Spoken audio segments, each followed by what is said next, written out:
Hey tubes, how's it going? I've come out to the middle of the forest to have some peace and quiet. I'm sure the birds are talking about me.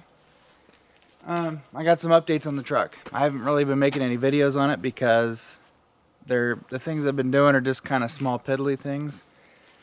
But I wanted to kind of go over the truck and talk about some things, answer some questions. Well, I've sort of kind of already answered them, but I wanted to make a video about it because that's what I do. And anyways, we got the Gambler 500 here in Oregon coming up, the big one in Central Oregon. Me and Dad are going to that. We'll be taking this truck here, and I've been spending the last month or so getting it ready.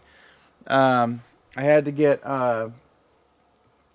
I needed a spare tire, and oh boy, let me explain this situation. Some months ago, I went off-roading with some friends and got this a little stuck into basically a tank trap.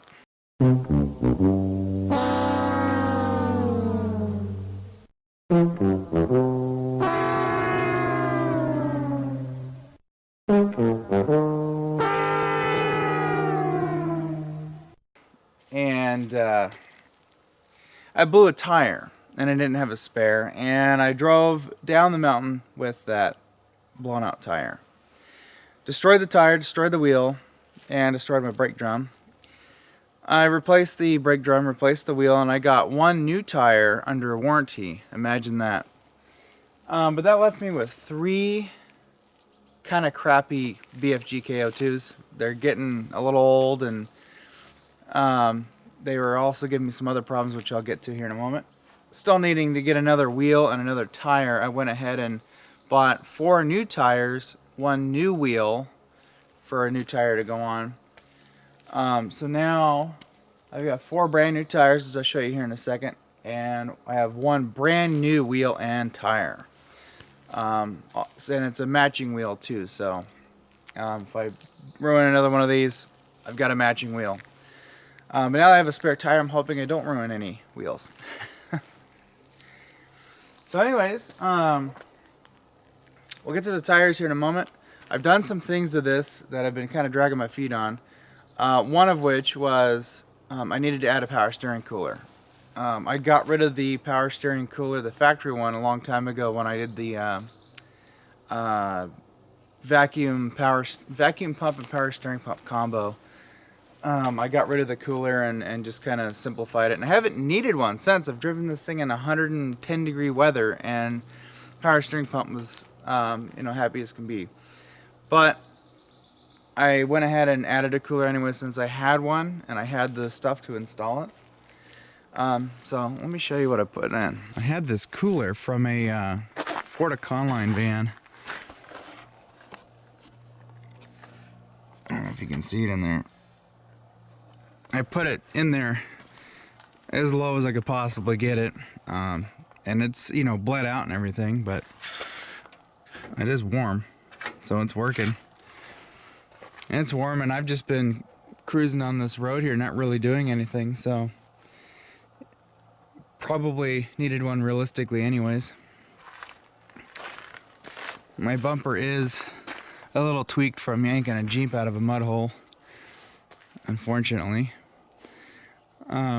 But yeah, I've got that cooler installed. That does give me a little bit more fluid capacity, and that reminds me I need to check the fluid and maybe top it off now that I've been driving it for a little bit. But here's what I got for tires. They're just another 35 12.5 by 15. It's a Cooper Evolution MT. I wanted to get some kind of mud tire this go around because I have a farm that I help out on once in a while, and it gets pretty soupy, and having some mud tires would kind of help get around a little bit. I mean, there's only so much you can do in soup, but when you're just constantly in stuff like this, those BFGs get plugged up so quick, and yeah, I was just not having a good time. So I'm hoping these will work a little bit better for me. And I think this truck just needs to have mud trains anyways.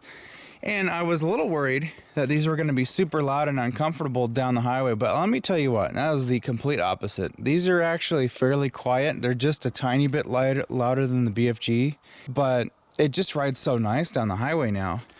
And what helps with one reason why it rides so much better is because if you've been following along throughout my videos, I complain about a shake that this truck has had. It's driven me up a wall. I was thinking it was because of my steering links, because they're kind of at a weird angle and the drag link's a little flexible. It's not as stout as it should be, which I'm gonna fix. Probably not gonna do it before the Gambler just because it's kind of a big project. And I don't want to run into any snags, and yeah, so anyways, I thought it was my steering links. I thought it had something to do with the axle, but I've got I measured the caster on this axle. I have -7 degrees on the driver's side, and I have -9.5 or something like that on the passenger side, which is pretty much what it should be at. You're supposed to have a little bit more caster on one side, the passenger side specifically, so that's good. I have a Heim jointed track bar. My frame's not broken. I've already inspected that before when I had the gear, steering box out. It doesn't flex. I've seen it in the videos. It doesn't move at all. So I'm like, why is this thing shaking still? Well, when I decided to get new tires, which there were a few reasons on that one, I was finding some deep cuts inside the tire, like below the tread. Didn't like that. They were also lower, well, a lot lower than the new one that I had, obviously. So, and I wanted mud terrains anyways, and I had the money, so I decided we'll just get all new shoes and get rid of the old tires. Well, when I put these on, my shake went away. I did not have a single shake all the way home. And I got about a 35 mile drive. No shake. So I think what it was is a case of the BF Goodriches. I had the KO1s when I first put an off-road tire on this, and after 4 years it just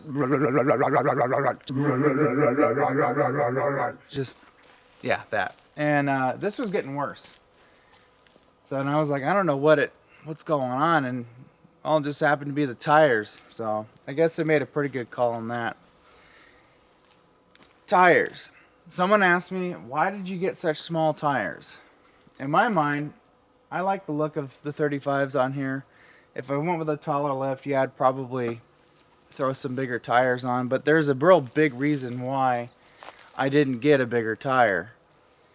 For one, if I go anything beyond 35 inch, I've got to go to a 17 inch wheel. That's like a $600, $800, instant charge right there. And then we're looking at almost $2,000 for a 37, for a set of 37s. So I ended up paying, with the wheel plus a replacement warranty, $1,300 for the new tires. I think it would have been about $1,000 if I wasn't buying the warranty and the extra wheel. But yeah, so, and I also don't want to mess up my gear ratio. I have 410s in this truck. I put them in there in accordance with the 35s and the transmission I have and the engine I'm running. So this truck likes to cruise with 35s and 410s. So it kind of makes like a factory 355 type gear ratio when it's all said and done. Also, I was asked, how come you didn't put the white letters out? First of all, it's my truck. I don't want white letters out on this thing. Don't care. Well, actually, I do care. They get dirty. I don't want to have to clean them. I already have to clean the wheels. I don't want to have to clean the tire. It looks tacky. Don't care for it. If you want to have white letters out on your rig, you go right ahead. But anyways, these are the tires I got. That's what we're rolling with. That's the size we're sticking with. I'm not lifting this thing any higher. It's already a chore for me and my friends and family to get in. So that's said and done. I got some other things to show you. I didn't make a video on this because I didn't think it would be very interesting, because I don't know, I wasn't really feeling the video vibe for this one. But under here I've got rock lights. So I've got one for each wheel. I've got one under the cab, one up front, and one in the back. There's one there. Now it's a little too bright out for this, but I come over to our VO switch,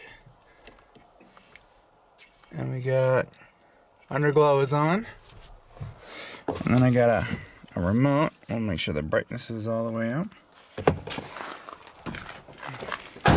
And you can't even tell they're on until you look up in there. But at night, it kind of has a nice little glow under the truck, and it's kind of cool. They also have a white color. There's a bunch of color functions on this thing. But I like the, I'll do, if I'm feeling kind of party mode, off-road, we, throw a color on.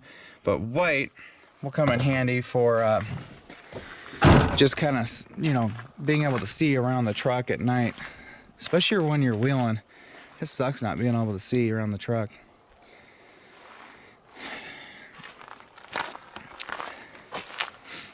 But yeah, I got my fender flare back on. There's a couple of spots that are a little special. I still got to fix that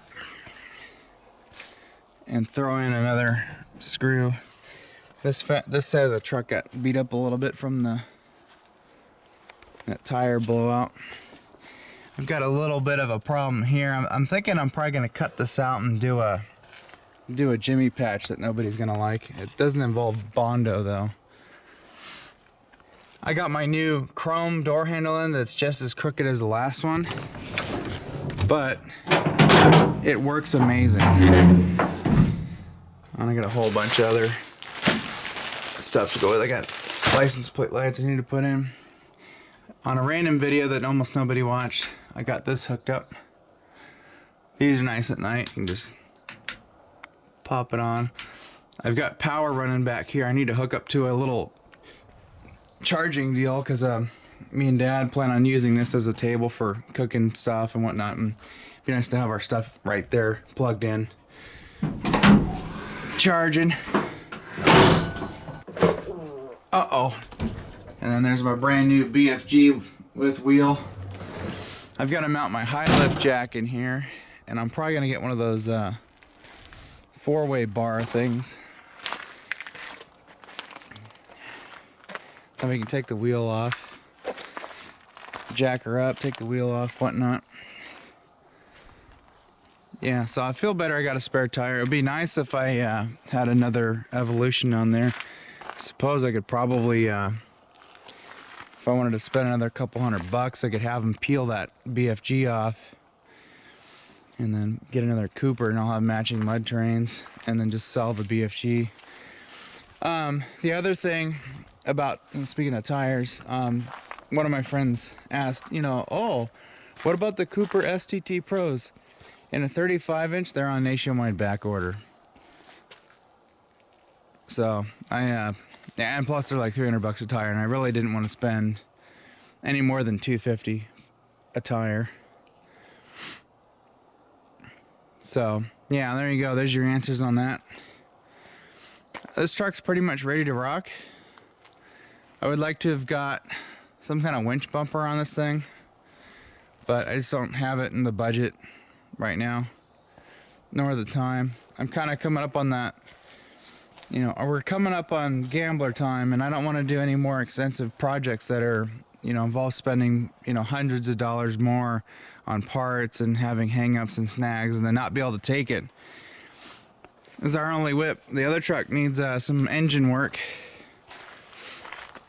Oh yeah, this anti-roll bar I put in here, absolutely love it. It was worth every penny. My all-thread sway bar links have held up so far, but it rides so much better. Like it does, like the road quality feel is pretty much the same, maybe just a little bit firmer, but it's just drives so much nicer. Because it used to, when you're going down the road, it would just do stuff like this. It would dip and dive constantly, and now it doesn't do that. So I'm pretty happy with that anti-roll bar being in there. I was thinking I was going to put my rear one on, but the front one makes so much of a difference, it's not really necessary to have a rear one, and plus I want the rear end to flex out a little bit more. Well, it's a good thing I keep a shovel and diaper wipes with me because, ooh, I had one of them, you know, glurgity.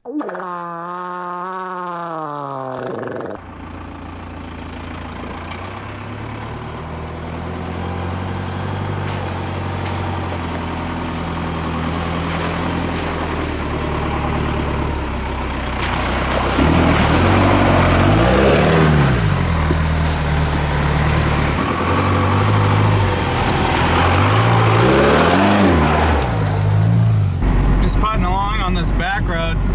Can you hear the tires? All you hear is 4BT at an idle down the road. Man, you hear some tires, they're like, oh, wagga, wagga, wagga, wagga, wagga. Like, no thanks, I'd take it back. So yeah, I like these tires. And that little mud bit that I just did, that was 2-wheel drive. And actually probably a 1-tire fire at that. So that's pretty cool. I like it. I wonder how these will do with snow and ice. That's my only concern, is with the ice. These are not like full-on traction tire rated for snow and stuff. They're mud and snow tires, but they don't have the mountain symbol with the snow thing on it. That's what the BFGs had, and they did great on snow and ice. I guess we'll have to wait and see this winter how these do. Luckily we don't get a whole pile of snow. So when I take my car, I usually put winter tires on, and I can get around pretty good in that. So yeah, this is a pretty rough road. Super rough road.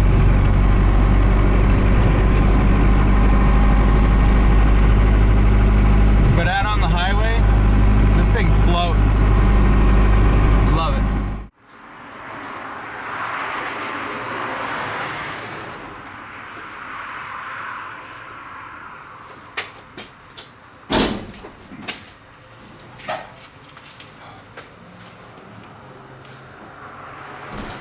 I'm so glad that's not a 37 or even a 40. Whew. Well, welcome inside the back of my truck. So I've had this ratchet strap here for many years, and I've had it in here because every now and then I'll haul scrap, and when I didn't have the canopy, I'd throw, like, you know, washer and dryers and stuff back here, and I would use this to keep them from doing, you know, this and banging up the bed. What this is going to do now is it's going to serve as a spare tire hold down. I'm going to put the tire right here, or even right here, strap it down snugly, and I think that's it. Don't need to do nothing else. Easy peasy, cheap and easy, whatever. I'll undo this Jimmy knot, I guess we'll call it.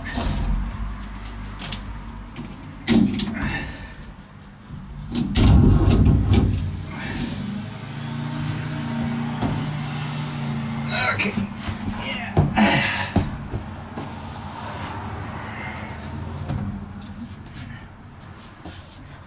I think we'll put it up here like that. It does kind of block the back window. I kind of like to have that open. I might do this. No, that'll block my view.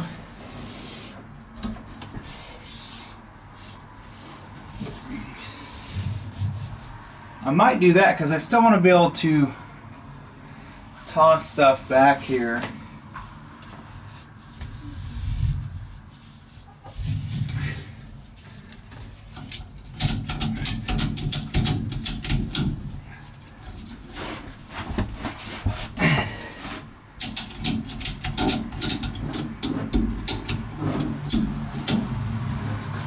I don't think that's actually going to go anywhere. It might have a tendency to move. Maybe we should just put it in the center.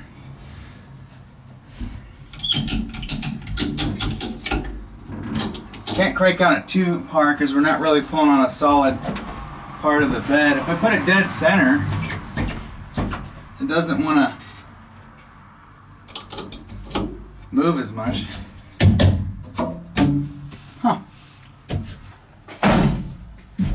Fire extinguisher.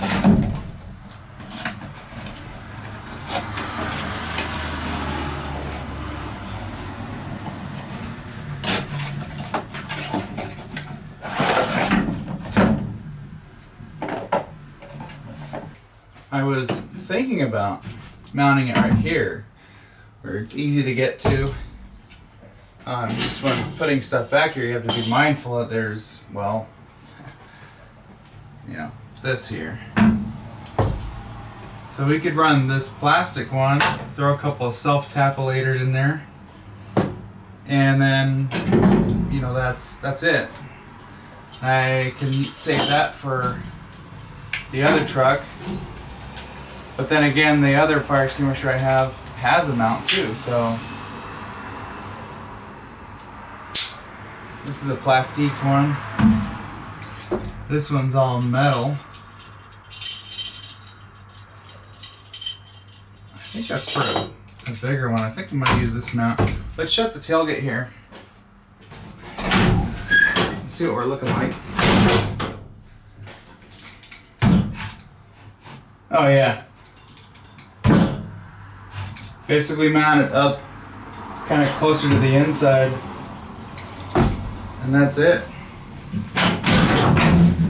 Well, let me go grab some self tappers.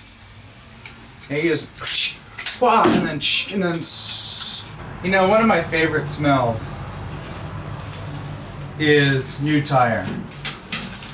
That BFG I got in there is brand new, and I've only got like maybe. I probably got less than 1,000 miles on it. It smells so good. So anyways, I think we're gonna mount her up right here to the edge.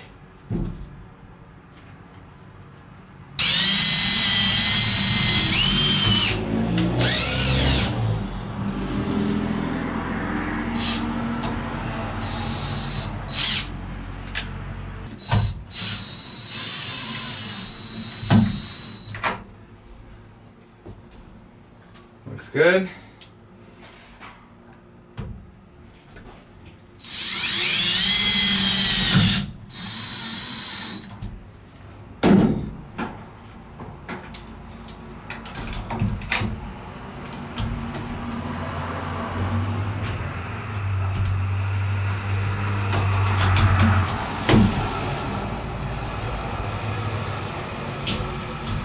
Nice.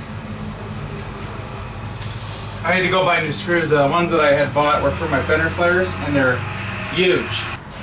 Well, one other thing I need to do is I gotta ground out my antenna, my CB radio.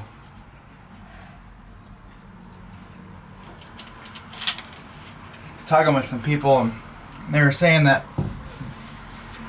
even though there's a ground in the cable, you still need to ground the mount also. And rolling with the logic, you can never have enough grounds. We're gonna go ahead and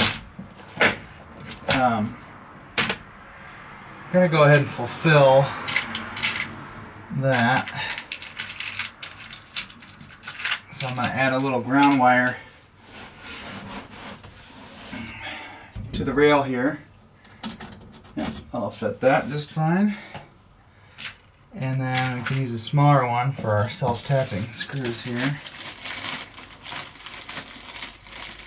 And then I'm gonna make another ground wire, and it's gonna go from the bed to the frame, which I've got. I think I have a ground going from the frame to the engine. I'm not sure. Can never have enough grounds. That's one thing this truck had a problem with when I first got it. It just, stuff did not work that well, and I started making new ground cables and stuff for it. Everything just started coming back to life. Excuse me. So One thing I want to do is I want to get rid of this excess here.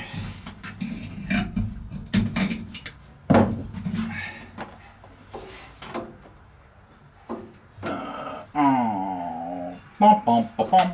Squirrel. That's okay. We can put this under there. Pretend that never happened. I don't know if you can see right here, but taking off one of the nuts here for the antenna mount. Now I had purposefully drilled the holes slightly undersized and like kind of not square. So what that did is it made this part of the canopy kind of like a nut, so to speak. And what that allows me to do is make it a one-person job. So what we need here is we just need a little ground wire. Go from here, cut it kind of long. We'll trim it down to size.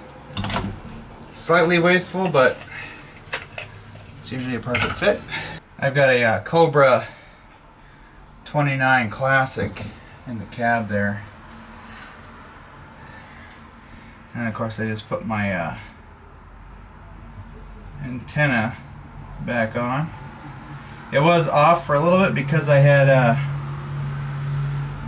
taken the canopy off. But now the canopy is just going to be a permanent fixture to this. Such a pain to take off. Now it's so tall, it's like, no, it's just staying on.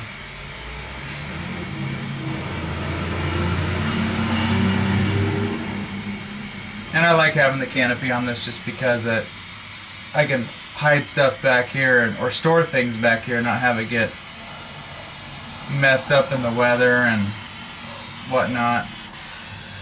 I can go pick up a TV and not worry about it getting rained on. I live in Oregon, so it rains every 5 seconds.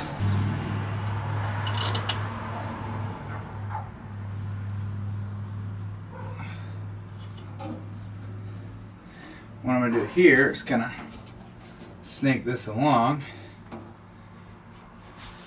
and then we're just going to put an end on it. We're actually not even wasting anywhere. Look at that.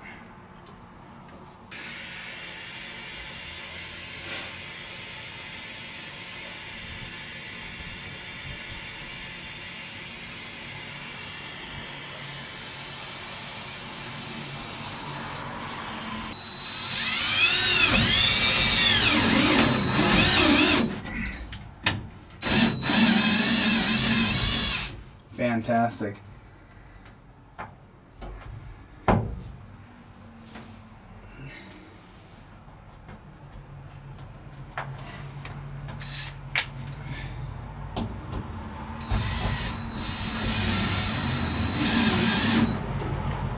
Okay, there we go. We're grounded.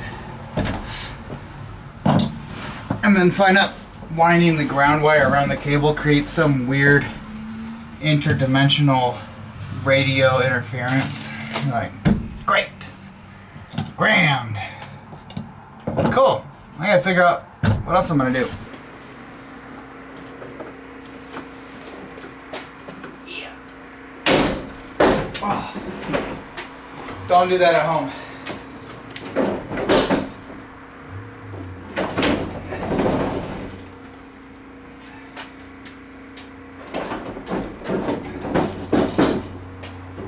The only thing I don't like about this generator is the wheel lock doesn't stay where you want it.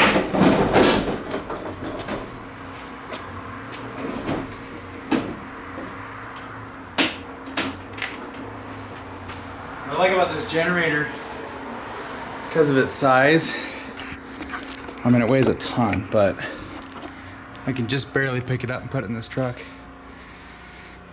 But it like fits perfectly in this little spot. I almost want to like ratchet strap it in, you know. I was thinking about putting an eye hook right here and then run a strap over to one of those hooks there just to keep it from getting tossed around. So that's something I'm thinking about doing. Because when me and Dad do the Gambler 500, we're going to bring in our generator because it doesn't take up much space and it's It's pretty nice to have. We can use it for just about anything. Powering lights. We can use it to run the battery charger to jump the truck if we need to. Yeah, so we're going to be bringing that with us. I am bringing my welder, wherever that is. Just so we have something to, if we got to patch something real quick, we can do that. But yeah, that generator, I got it for 900 bucks at Harbor Freight, and it's been a pretty good generator. I've got about 40 hours on it, trouble free, so yeah. Like it.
I've been waiting to put that on. This is great. Alright, tubes. I think that's going to do it for this video. I don't have anything else I want to do today. That's it. Spare tires mounted. That was cheap. Like, didn't cost anything other than buying the spare tire. Got my stuff back here. Back into the truck. Yeah, that's pretty much all I'm going to do today is pretty much what we've talked about, what we've done, and that's it. I don't know what the next video is going to be. It was going to be the steering links like I had mentioned in the sway bar video, I think.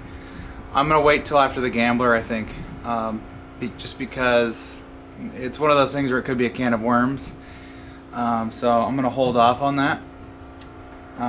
Other than that, I think this truck's pretty much ready to go. I really don't have anything else to do to it that I want to do to it right now before the trip. So for now, it's we got to put our stickers on. We've got a big Gambler 500 sticker for the front window. We're going to do that when we get probably the weekend before the Gambler, and then that's it. I think the next video is probably going to be the Gambler video. So yeah, we're about a month out from that. I don't know, if something else comes up, I'll probably make a video. If not, oh well. So with that, thank you guys for watching, and we'll catch you in the next video.